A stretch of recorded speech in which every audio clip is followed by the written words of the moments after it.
It's not the way modern life is set up for most people. So we have to be intentional about creating boundaries and time in which to do it. Yo, Chris, man, what are you doing? What are you up to? I'm just helping people reinvent their lives. No big deal. Yeah, no big deal. Well, I'm going to join in. Cool. God bless, we're breaking these runs. Life too short to play it on speed run. What's up, brother Chris? How you doing, man? How you feeling? Going on, man. I'm doing good. How are you, Todd? Well, I'm good. I'm excited to talk about this buzzword of mindset, especially for reinventors. We got to get out of this mindset that the word mindset is just a buzzword, right? We got to take it a little bit more seriously. Yeah, for sure. I like this idea of we're trying to make it more concrete for people, right? Because it's important, and even the buzzword elements of it are important, but like, how can we make this more of the practical philosophy, right? That's where we're coming at things from, this practical philosophy that you can make part of your life. I think that especially when you're in a transition or one is coming, this is when you've got to turn to your internal game and examine how are you perceiving things and start to upgrade it. And what I love about what we're going to talk about today is actually giving a practical framework for improving your mindset, right? Like a real framework that is not terribly hard to do. And we'll talk a little bit about that, but can actually make a dent in how you get up in the morning and how you feel. So that way you're more optimistic and positive. Yeah, for sure. And I feel like I'm living some of this stuff, right? I mean, we talk about our favorite phrase about plan and mood, right? Follow your plan, not your mood. I'm really putting that into practice, like in my own life all the time right now. And it's just, I mean, the results are incredible, right? And I think you're doing this too. I think I'm taking a cue from you on this stuff, right? You've been doing it longer than I have, but I think there's some magic there for sure. Yeah, we're going to talk about follow your plan, not your mood. That's like a big thing we're going to talk about. But actually, before we like jump into the deep end of the pool, I love that saying, by the way, follow your plan, not your mood. And stick around for this session because you're going to get some value out of that and motivation to how to do that. But like the goal of this and the way that we think about it when it comes to reinvention is to help you raise the bar of your mental state to be more optimistic and positive by default, right? I want to check in with you around this notion of positivity and optimism, because it sounds a little bit pie in the sky, but we got to start there because the goal of this call right now is to establish ways that we can literally become more positive, but also raise the bar so that way that becomes more of our default setting, if you will. Yeah. Right? Yeah. So in your opinion, man, like why? Why optimism? Why positivity? I mean, don't have to overcomplicate it. It's like when I'm feeling optimistic and positive, I'm getting more shit done. I'm doing better. I'm actually moving the ball forward on all the things that I want to advance. Say we were not focusing on our own mindset and managing it. I mean, we all have good days and bad days. I think that's the secret about coaches that we have to put out there too, is that we also, as human beings, have good days and bad days, right? And I think everyone would agree that when you're having a bad day or you're feeling negative, you're not as productive just by definition. Like that is what comes along with it. So just right there, I think the idea of how can we foster that optimism, that positivity, just from the simplest perspective of like getting shit done. Well, the funny thing about it is that I have to just flip it for a second. Mm-hmm. Why do we as people in a culture value negativity and pessimism so much? It's almost like we have to sell people on the notion of being more optimistic and positive, because the response that I get from people and look, I've been coaching for 20 years, right? Yeah. Like I'm always saying this, like, let's train ourselves to be more optimistic and positive and say, well, how can we?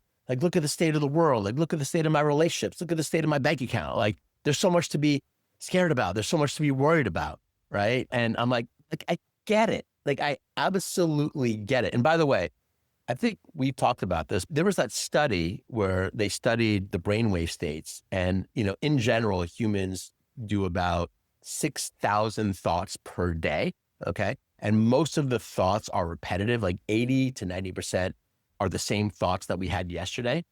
And the study showed that a high proportion could be as high as 70 to 80% skew towards worry, self-criticism, future-focused anxiety. Okay, so we're wired to think negatively. We can go all the way back to like fight or flight. And okay, like we used to live in the wilderness and there was a lot of danger. This is where it all comes from. This is where it real all comes from, right? Yeah, yeah. But it's like at this state, in this day and age, we're not living in the forest, right? So we can put that aside. But then this is the hardest work. You know, that's why this call is so important, because it's learning to like just deal with the reality that we are wired, most of us, to think pretty negatively, but we can lift up that record needle and we can start to train ourselves to think more positively. And that makes all the difference. And I love what you said. The reason why is what I found in training people to do this is that we also think more creatively. We see more opportunity. Like we understand that our lives are short and that we might as well make the most of it, you know, and it gives us the fuel and the resilience to get through the hard things that happen, right? Yeah, and hard things do happen, right? I mean, I think that's another thing, maybe a fallacy to just try to poke. It's like, we're not sitting here, we're not like saying everything's wonderful, everything's always wonderful. It's actually the opposite of that. It's actually like bad things are going to happen to people. That is life. We have bad days, we have bad moods. You can have bad weather and you can have some really tragic shit happen. It's all going to happen. The question is, what do you do after it? What do you do with it? Because we could all find a million excuses why to stay stuck and not to change and to say, well, I can't do X, Y, Z because of all these other circumstances. And listen, I'm speaking from experience. Like I spent a lot of my life telling myself why I couldn't do something because of X, Y, Z around me. And yeah, there's circumstantial limitations and there's talent limitations like we talk about too. But at some point the switch flipped, right? And I just said, I'm going to just not allow my perception that I can't do something be what holds me back. And that makes all the difference. Like literally makes all the difference, right? So I want to talk about this follow your plan, not your mood. And like, before we just jump into that, okay? If you're out there listening to this, you know, what we're saying here very clearly is that when you're in this process of reinventing yourself, your career, the fastest way to get to success is to train yourself to be optimistic, positive, and to look at things with opportunity. Like that is why we're here. We're going to give you some real tools, practical advice for how to do that. So, you know, we say in our calls, like the Reinvention Bible, like the language that we use is follow your plan, not your mood. And I want to break that sentence down a little bit, right? Because there's really two parts to it. Follow your plan, not your mood. And the first part, follow your plan, okay? First, you need to have a plan when you're reinventing. And in 20 years of coaching, Chris, I've been so blown away because I will literally get on the phone with people, thousands of people. And, you know, they start telling me why they're here, what they want. And I'm like, well, what do you really want? Like, what's your vision? Like, give me a few sentences about your life and your work when it's like at its like best, like when everything's working. And people just kind of like, first they'll say some attitudes like, oh, well, I have a lot of money and I travel around. I'm like, okay, like, no, like, give me more. Like, I want to feel it. Tell me what your life is like when you're like living this way. And at the end of the day, I can say this, brother, after like 2 decades of this, most people just don't know. They haven't taken the time to develop a life vision, because you got to have that to build a plan, right? You need to actually look at this somewhat systematically. And that's not going to be the focus of this call. We're going to talk a lot about clarity and game planning and all these things in this podcast and in other ways, but we got to start with having a plan, because you need that excitement. Like we call it a North Star, right? Yeah. Talk about the North Star a little bit. Well, I mean, it's just as simple as saying, like, think about the analogy of you're literally traveling somewhere. And, you know, that question that you just asked people and they can't answer it is like, what is the destination? Where are you going? You're in the car, you're driving. Where are you going? And it seems like a really fundamental question that we should have the answer to. Follow your plan. Okay, so now that's your map from here to there, right? That's really important. Like navigating the globe before maps, right? Like just geographically. You talk about these wayfarers, these like amazing people that could go out into the middle of the ocean and like sense the wind. And then maybe like in weeks or months time, they would somehow find their way to some remote island because they had some sense. But guess what? Then we became more aware and we discovered navigation. Maps, you know, that like got us there really fast. And now we have airplanes that get us there. Like maps help. And most people don't have a life map. That's why we call it that North Star. Like you need to have that plan, because without that excitement about what is possible for your life, you're not going to have the resilience that's needed to keep going, to break through the hard moments. Like you said, you need to be able to get through the bad moods, which we're going to talk about in a moment, and give some recommendations on mindset, but you need to have that plan first and foremost. I can speak for myself, but I know there's a lot of people that I talk to, and I think you talk to as well, that we're institutionalized a little bit. We're riding along with an organization that kind of, in a sense, has a plan for us. You know, when you're an assistant vice president, the plan is to become a vice president and things like that in these corporate settings or whatever you want to call them. And I think part of why you asked that question and people can't answer it is because they haven't really thought about it from a heart-centered, self-centered, themselves-centered perspective. Right. You know, they have this archetype that they're like, you know, I'm a 40-year-old male in the Western Hemisphere, and the plan for me is to make as much money and buy a couple of nice black SUVs. Like, or, you know, it's sort of like, that's not really what we're talking about here. We're talking about deeper stuff for you as a person. It's really that, go back to clarity. It's really that, hey, on your deathbed and you look back and you say, oh, I did and I tried the things that I wanted to try. You know, I'm happy with that. I'm happy with myself. That's really what the North Star is. Yeah, and I told you this. Like, I did 6 months of volunteering in hospice, and I spent time at the bedsides of people who all have 6 months or less to live, right? And I couldn't help myself. And I was young. I was like 23, 24, but I couldn't help myself. Like, I would talk to these people and I would ask them questions, and they wanted to share. They're like, look, your life is short. Go for it. Like, live a great life. Don't have terrible relationships. Like, say you're sorry to people and heal the things that, you know, you're doing, and make a plan and like go for it. Get your talent in play. Like, this is what people would say to me. And so yeah, we're not going to go too deep on that right now, but like, hopefully it motivates you to start thinking about clarity. And we're going to talk a lot about that. Obviously, it's like one of the main things that we do, because you really need to have that fuel. But then at the end of the day, let's switch over to mindset and mood, right? So the second part of this is follow your plan, not your mood. And let's be really honest, okay? I don't care if you have the most amazing plan, the most amazing life, everything is like perfect. You are still going to deal with the roller coaster ride of the mood, of the emotions. This is just what it is. And so the goal here is to figure out, how can we have some framework that helps us not only navigate the roller coaster ride, but gain some autonomy over it, by which we can actually start to up level. And like I said in the beginning, create more of a default setting to positivity and optimism, right? So you need to have a framework to siphon that kind of negative, limited, fearful energy over into more positivity. And when you do that over and over again, and this is why modern science is great, they've taught us neuroplasticity, like we are literally laying down tracks in our brain. We can up level our default settings. Yes. Okay. So like, that's what we're like talking about here. Yeah. Yeah. And I think going back to what we said a few minutes ago, the default setting, the brain is wired to keep you safe, not to make you happy. Right. And what we're dealing with, we're lucky. Anybody like you and me, anyone who's watching this, listening to this, we're lucky that we are in 2025, and this doesn't apply to everyone on the planet, but most of us are quite lucky that we don't have to be engaged with fight or flight at all times.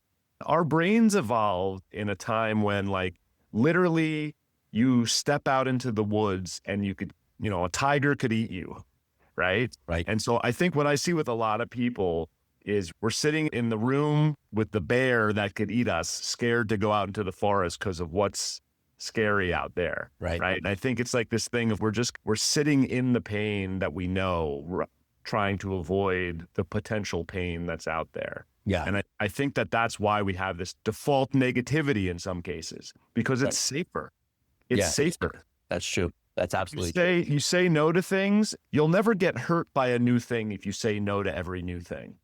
And I think that's where the negative default setting comes in. Yeah, I mean, beautiful. I love that. Let's jump in a little bit, all right? Because I love this part of it. It's my favorite part, because we're going to get just tactical here around it. Because now we're talking about mood, and we're talking about dealing with negative mood. So just fear, doubt, limitation. You all know it. Like, you felt that way. You've had hours like that. You've had days like that. Some of us have had weeks or even months like that, where we were overcome by the overwhelming negative thoughts. Okay. And this is the disease in humanity that we are trying to overcome. Not only us, of course, but a lot of people. And so just breaking it down, when you get into a negative state, okay, there are basically two options that you can do. The first is willpower.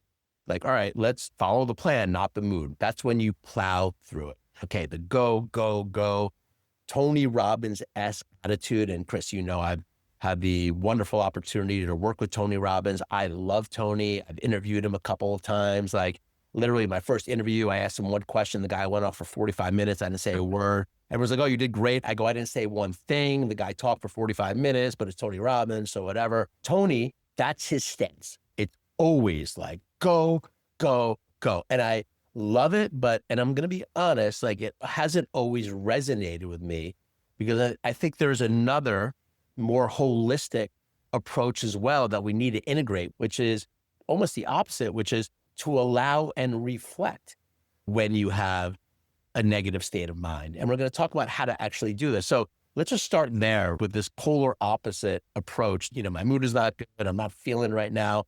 I can either like keep going and plow through it, or I can use a different set of tools which allow me to reflect on it. So that way I can then quickly start moving the needle up into a higher state, a more positive, optimistic state.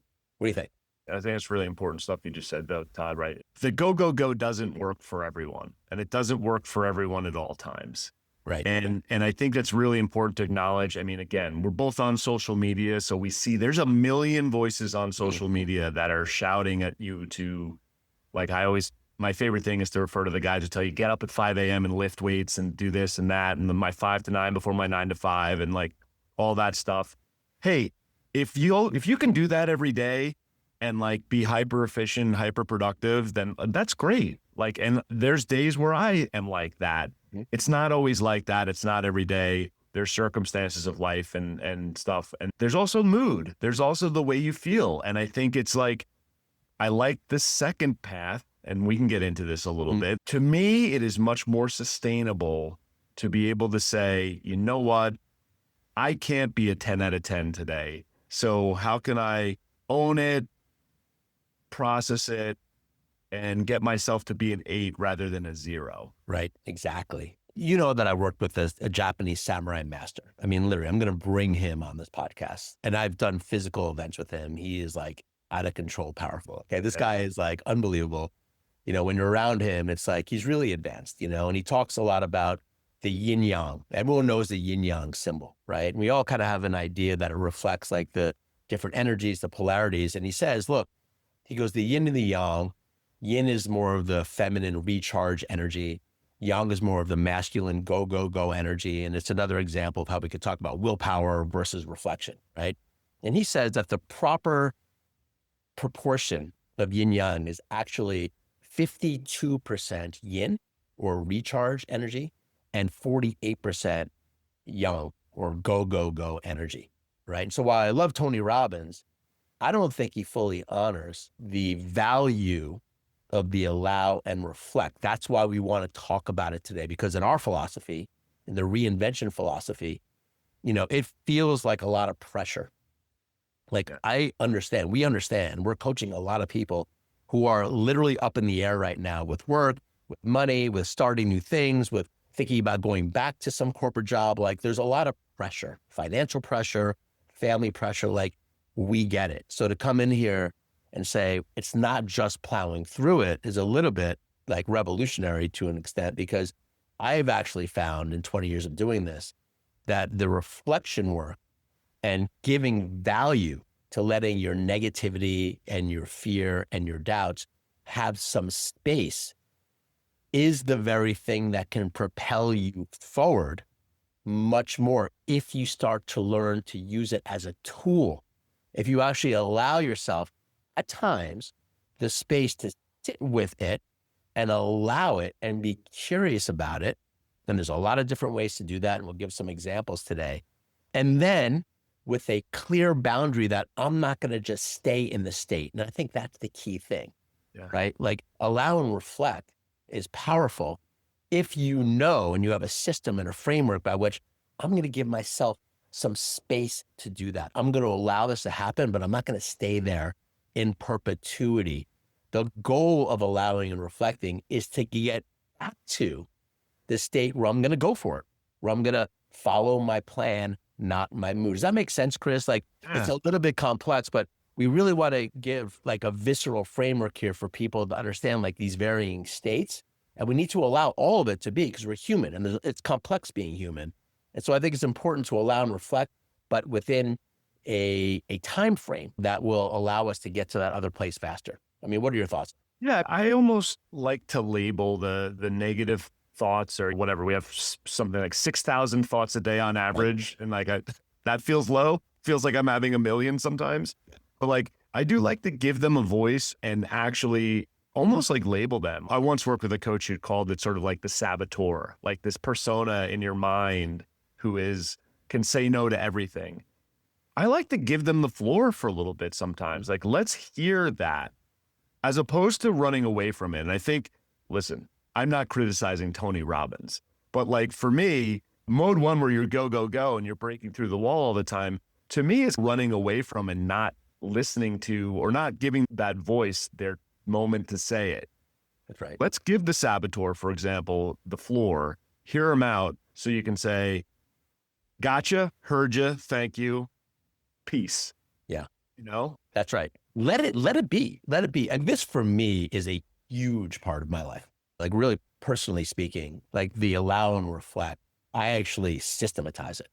For example, almost every Friday, I will spend 3, even 4 hours by myself in my office space here, and I will allow myself the space to do what I need to do to get the negative energy out, especially if I'm really feeling it. And sometimes I'll cry.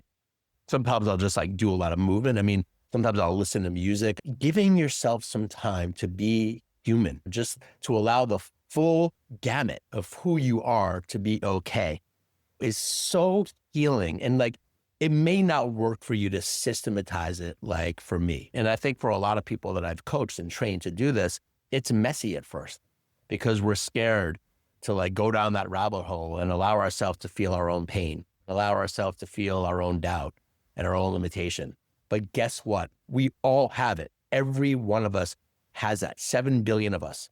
And I know this like straight up. I mean, I don't know about you, brother, but like I've coached so many people that you would never think would come to a coach like me because on the surface, they have it all. And oftentimes those people will be the ones that are really suffering the most because they're playing to an external game, but they haven't developed their internal capacity to feel and to allow and to accept like their humanity because they're scared and it doesn't match the external expectations that others have of them. So that is what it is. So what we got to do, all of us, like right here, is say, all right, yes, like I'm going to integrate this idea of allowing and reflecting as part of what I do. It may be messy. I may not exactly know how to do it, but I know that this can help me make really good decisions, be honest with myself, so that way I can reinvent my life and my work faster and get to a higher level of success than I've ever felt before. And I've really seen that work when people start to use it as an actual tactical approach. I mean, this is powerful stuff because it's like modern life, unexamined, let's say, doesn't leave a lot of space for us to explore our humanity. Right. In the way that you said, right? For me, I had a visceral, you say, hey, I take 3 or 4 hours on Friday to explore. I know that there's a lot of people who would hear that and say, well, like, what am I gonna pencil in crying from 11:30 to 12:15? Like, let me talk to my assistant about making room in my calendar for that. That's how backwards Right. society is, that it's like, yeah, your human emotions, like that's actually the real shit. Mm-hmm. And all the PowerPoints and Excels and meetings and things, that is the artifice. That's the stuff that we made up, right? The real shit is the stuff that we're bottling up so that we can just make the next mortgage payment. Yeah. I mean, it doesn't have to be just crying either. I mean, like I'm giving a real personal. I just thought that was funny to schedule into your calendar, but I'll be honest, man, like I'm almost at that point. Like I almost do that, you know? I would say it's probably once a month. I mean, it's really interesting when you do that. Like, I'll have a big cry. So it'll go everywhere. I'll think about my mom who passed. I'll think about just a lot of things. I allow it to just come up. And like the crying thing, especially for men, I mean, most men don't do this. I've taught like really powerful men to cry. Very, very powerful to be able to do that. And it's just a release. It's like you're just moving energy through your system that needs to be released. And at the end of that, you're really clear. Like my mind is so much clearer and more focused. And then I'll go back in the house to get some water, and my wife will look at me and go, well, you're crying over there, huh? Thinks I'm a little crazy. She doesn't do this. Okay. Like I'm doing it. And but there's other ways. Okay. It's not just about like setting aside time to cry. Like we're talking about going into nature, like taking a walk on the beach or like taking a walk on a path, like listening to music that you like. It could be just meditating or like just having a mindfulness practice where you just sit and you allow yourself to feel what's coming up. I also use music a lot, particularly music that is nostalgic for me. Like I was born in 1973, so I'll listen to music from 1980, 1982, like in that time frame when I was like 7, 8, 9 years old. Yeah. And like for some reason, I'll find songs that maybe were played in my household. Like I'm actually using it as a tool to get access to emotions so that way I can just release them. But the key thing of this is not to just like do it. I'm doing it with a purpose because when it's done, I'm done. And I'm not going to stay in that state. That actually like after an hour or two, I feel great. I'm recharged. It's the yin yang. I'm using that reflection, that acceptance. And then I'm going back to, all right, let's get on it because I have a lot to do in this life. And there's a lot of things that I want to be doing. Right. And so it's not a lay down. I think it's an accelerator. I think that's amazing because what you basically just said is that's the integration of the mood into the plan, right? We say follow your plan, not your mood. And so in a way to say like intentionally, I'm going to focus this time or this moment to get there and allow myself to feel it, process it, whatever it is, go into that. Take my example. I love the music practice you just talked about because I love music. I play music and I love music from that era. You know, that's what mom had on the radio in the kitchen when I was a kid. But like what actually happens to me is a song will just hit me randomly and then I'll be in that nostalgic emotional space, right? But I've never intentionally said, let me go there. Let me purposefully go there, right? Because there's a clearing. And I think that this, again, it's not the way modern life is set up for most people. So we have to be intentional about creating boundaries and time in which to do it. And to say like, it's really honoring our humanity and allowing ourselves to experience the emotion, experience the feelings, get through them, you know, and then you can go about your day and get all the shit that you have to get done, the 1,000,000-mile long list. I love what you just said. You're doing it, but then to actually like name it as a practice. You know, because the next time, can't you all just see Chris like sitting there in his kitchen, like maybe tomorrow morning, listening to something. He's like, wait, hold on, I'm feeling this emotion. Let me go there a little bit more. Like, yes, that's what I'm talking about. And by the way, it doesn't always have to be these like negative, like disappointed emotions. You know, sometimes it could be what I found, and literally of training a lot of people to do this. Like people can toggle into like really beautiful, clear, lucid states of gratitude about what they do. And that's another place that we don't often allow ourselves to go. Right. You know, it's like we got to get back to our spreadsheet and our to-do list and like, all right, my job search or like launching this new business, my marketing plan. It's like overwhelming practical. It's overwhelming the Tony Robbins, willpower, go, go, go.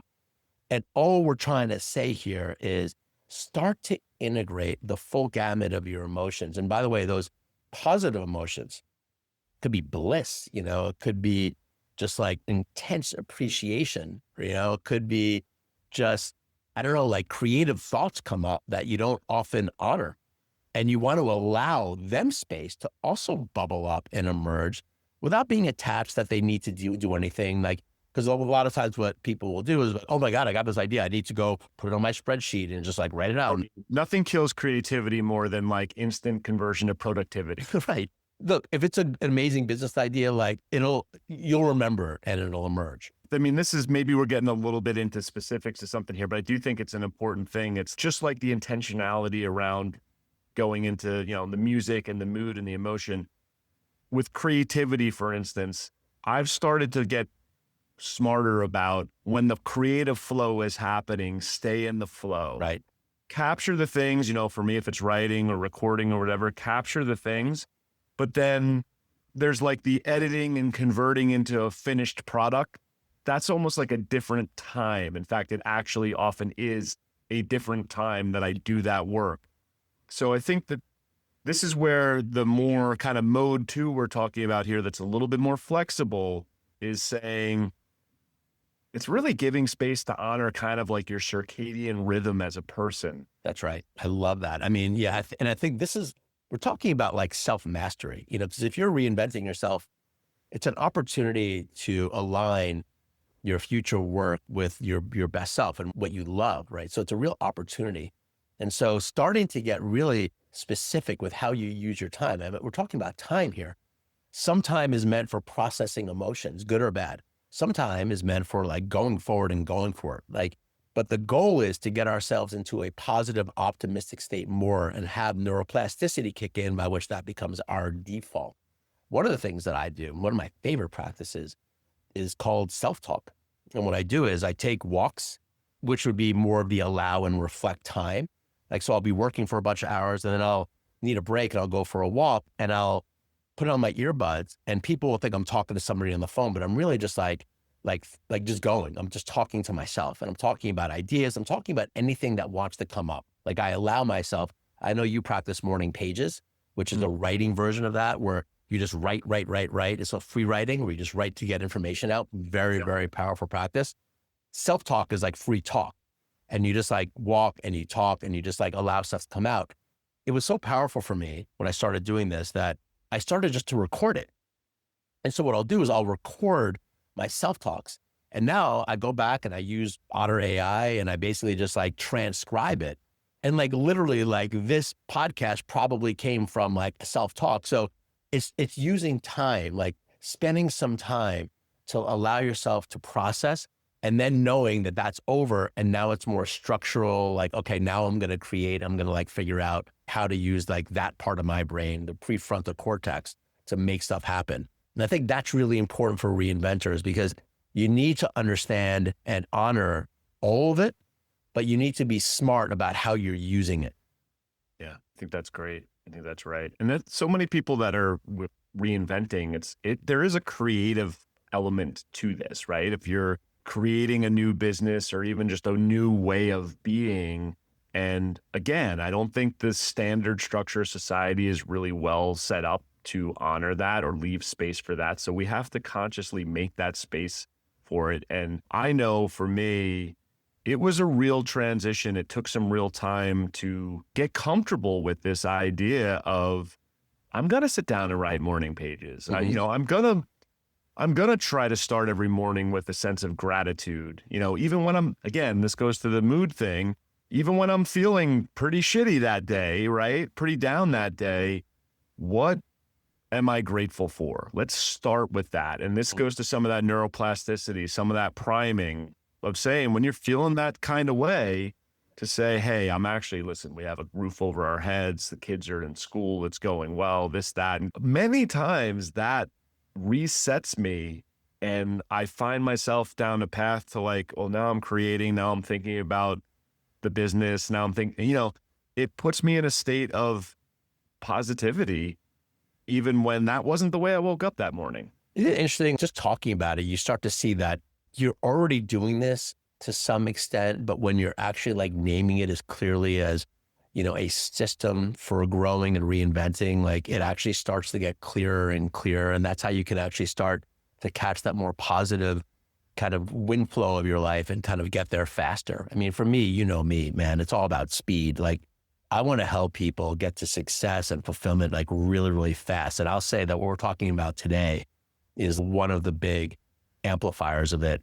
And so I think what we want to do is we're kind of coming toward the end of this call. I think it's been super juicy, man. I love everything that you shared. I think it's been helpful for me just to name a lot of these things, getting a little tactical. Listeners, start thinking about, number one would be make a list of the allow and reflect activities that are right for you, the things that you're already doing or the things that you could be doing. Now, number one on your list does not have to be spend 3 hours on Fridays crying. Okay. That might be on my list, but you got to find your own thing.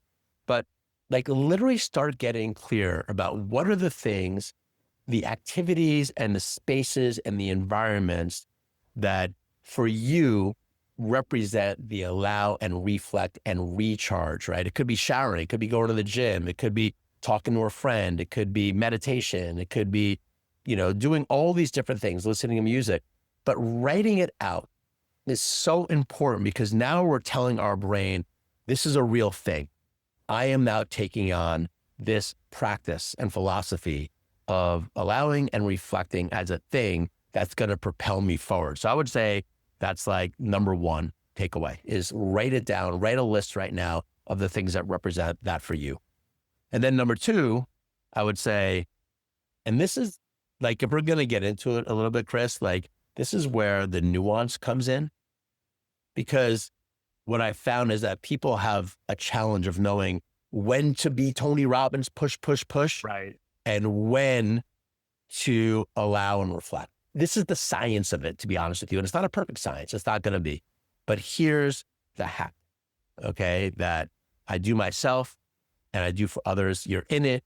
You don't exactly know what to do in this moment in time. You're feeling stressed. You're feeling like your thoughts are overwhelming. You don't know whether you should push through it or whether you should do what we're suggesting here, allow and reflect. Here's the question you want to ask yourself. What do I need to do right now? Just stop in that moment and just for like 10, 15 seconds, like, what do I need right now? And that question, 99% of the time spurned the answer. Sometimes it's going to be, no, this is a moment to push. I had this yesterday, actually. I was not really feeling I knew what to do. And I said, what do I need to do right now? And the answer was, no, you need to attack this day. You need to attack this day, Todd. You need to be Tony Robbins right now. That's what you need to do. And you know what I did? I attacked the freaking day, Chris. And I just like went for it. And I got so much done. There are other times where it's like, that isn't right. So a lot of this is knowing yourself and becoming more self-aware about what you want, because we don't want you to like push too hard and burn yourself out. We also don't want you to become the next Dalai Lama and just sitting there and meditating all day, because that isn't what you're here to do either, right? So that question, what do I need to do right now, is a practice. Write it down, like make this a mental practice and a physical practice that you do. I think a physical practice, I'm glad you said that, because I'm on my journey from being a corporate guy to being a coach, right? So this is newer in my life. 7 years ago, I might have scoffed at this, but I think it really is true that a lot of times the answer is there's a physical or a somatic or a body element to it where you kind of know at your core whether this is a push through or whether this is an allow and reflect moment. Right. You know, your brain almost always is going to say the shoulds. This is what we should do, because that's what the brain is good at. But what is actually right for you, to me, lives in the chest in a sense, right? I can feel that and be like, yeah, you know, the right thing for me right now is probably actually not to bang my head against this work. It's probably to go for a nice 3-mile run. And then, you know, almost 100% of the time I then come back and I end up doing that work and I go through it, because running's one of the ways I process, you know, writing is one, running is another. You're all going to have your own thing. Right. But I think, Todd, what we have to say here is it's like, you trust yourself, you know yourself. If you can get your intellectualization out of the way and like actually trust the feeling of it, you kind of know the answer as to what you need to do. Totally. I love that, man. And I think what we're talking about here is using the intellect, the analytical part of our minds. And we're talking about a system here of kind of growing and reinventing and, you know, of mindset, growth mindset, which is like very like cognitive, you know, it's a very cognitive, but that system is allowing your emotions and other parts of yourself to exist. And I think that's what's a little bit unique about this. I haven't fully seen it before. You know, I've been kind of living it and coaching people for a long time, but I think it's a very beautiful thing to name, right? So we hope that, you know, as a listener that you've gotten that, you know, and that you'll use this to propel yourself forward, you know, even more. Ask yourself that question. What do I need right now? You do know what you need to do. You just don't have a tool to access that wisdom And hopefully you got that today. Hopefully you got some tools and motivation to kind of take your life and your work and everything to the next level. Man, it was good jamming with everybody. Good, man. I'm feeling good coming out of this conversation because I feel like it reminds me how much control I have actually, right? And it's something I've been developing for years now in any case, but it's good to be reminded that, you know, when I'm not feeling it, I have some tools in my kit to process You can that. always get better. Like we love to say, right? You are literally living with less than 10% of your potential in play.